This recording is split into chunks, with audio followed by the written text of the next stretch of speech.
Yesu n'umwami. Igice cya 61 mugira mwumvirize ubutumwa bwiza mushikizwa na Pastor Jackson Nkeshimana. WhatsApp yiwe ni 76 96 96 96. Kaze muri umwanya w'ikiganiro Yesu n'umwami, aho uno munsi tuza kwiga tubandanya kuri vya vyigwa turiko turiga imitego 15 Satani ateza abana b'Imana biciye ku rurimi.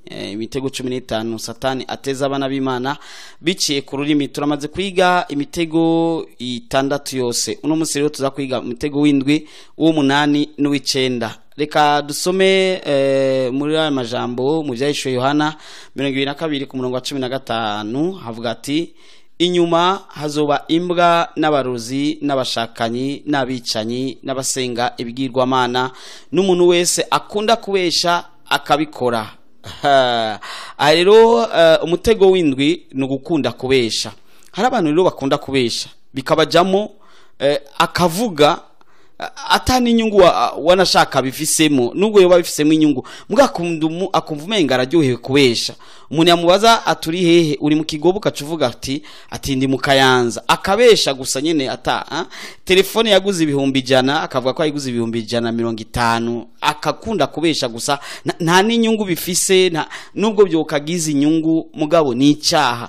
Hari abantu rero bakunda kubesha, ntube mu bantu bakunda kubesha. Iri jambo rero rirakubuza, ndarisubiyemo ni vyahishwe Yohana 22 ku murongo wa 15.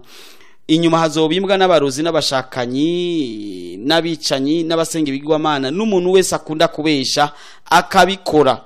Ukaba ukunda kubesha mu buzima kandi ugakora ivyo kubesha, bihagarike.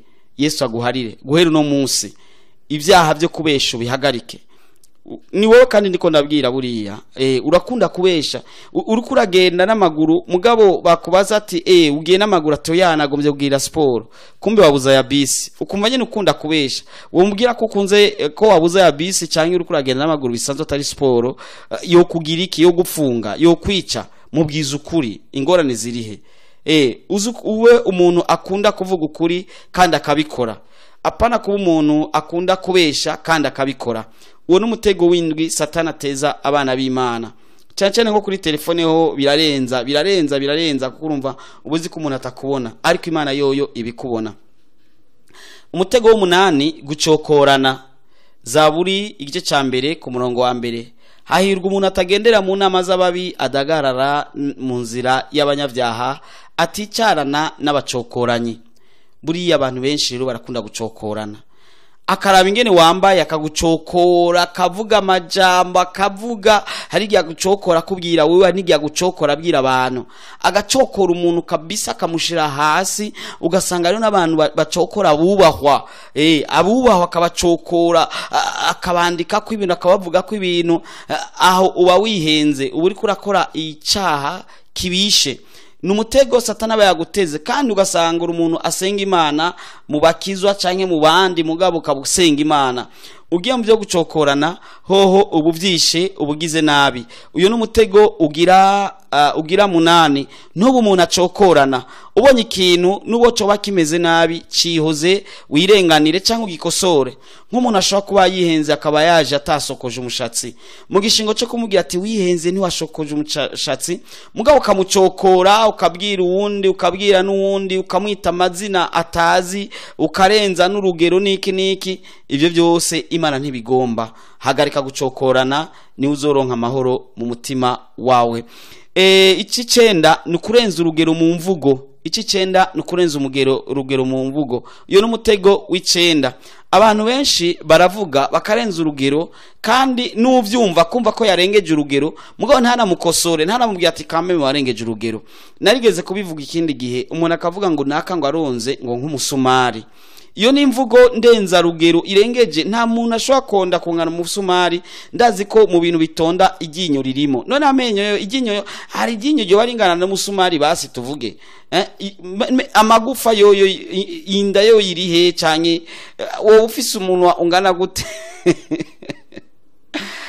ariko umuntu akavuga karenza urugero akavuga ngo naka ngo yaravyibushe ngo ni fuso ngo ni kamyo ngo ni remorque ngo ni actros mbega none ko aca mu muryango iyo actros irashobora guca mu muryango iyo kamyo iyo remorque yashobora guca mu muryango ukarenza urugero kandi uri umuntu w'Imanaga kandi n'abavyumva bakumva kurengeje urugero mugabo bakabifata ibisanzwe kamenga biri mu mvugo zisanzwe ariko uri kurarenza urugero kandi Imana ntibigomba.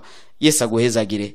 Reka ndagusengere wewe usanga ukunda kubesha kandi ukabikora, nawe usanga uri mu bacokoranyi, nawe usanga urenza urugero mu mvugo. Iyo ni imitego Satani yaguteze kugira ngo ashobore kukubuza ubwami bw'Imana, ni imitego ifatiye ku rurimi. Reka dusenge.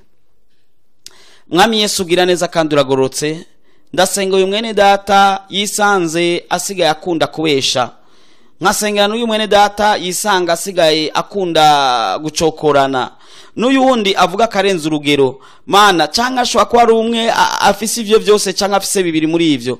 Mwami ndamusabiye imbabazi kandi umuhe kubihagarika guhera no munsi mu izina rya Yesu, ntibize bisure kandi kumufata, azoba abaye umuntu mushasha n'ibintu bishasha, ubuzima bwiwe bushasha, agende amenya ingene akwiye kuvuga n'ingene yagiye kwifata mu buzima bwiwe.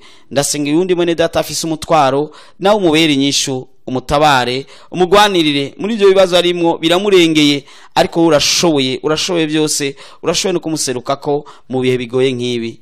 Ndizeye kuvyumvise Mwami kandi ko bikoze, ni mu izina rya Yesu Kristo Mwami wacu, amen. Muhejeje kumviriza ubutumwa bwiza mushikirizwa na Pastor Jackson Nkeshimana. WhatsApp yiwe ni 76 96 96. Urashobora kandi no kubusanga kuri Facebook yiwe canke YouTube yiwe. Ukaba wahezagiwe burungikire n'abandi.